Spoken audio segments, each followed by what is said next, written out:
आता हे जे स्टिंग म्हणून हे आहे कोल्ड्रिंक आहे, तर ह्या कोल्ड्रिंकवरती ऍक्च्युली मेन्शन केलेलं आहे की याच्यामध्ये लहान मुलं आणि ज्या प्रेग्नंट वुमन्स आहेत सेन्सिटिव्ह टू कॅम्पेन याच्यामध्ये म्हटलेलं आहे not recommended for children pregnant or lactating woman persons.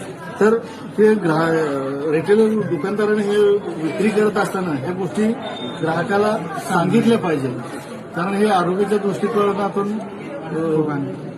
हानिकारक होऊ शकतं. मित्रांनो, आपण स्टिंग पेत असतो पण आपल्याला माहित नसतं की याच्यात काय इन्ग्रेडियंट्स आहेत, काय माहित नसतं. इथं सरळ सांगितलेलं आहे की रिकमेंड केलेलं आहे की चिल्ड्रन्स, प्रेग्नेंट वुमन किंवा पर्सन सेन्सिटिव्ह कॅपेन म्हणून सांगितलं याच्यामध्ये. तर त्यांनी हे घ्यायचं नाहीये, पण कोणताही दुकानदार कोणत्याही ग्राहकाला सांगत नसतं कधी. ते आपल्याला समजणं गरजेचं आहे यासाठी.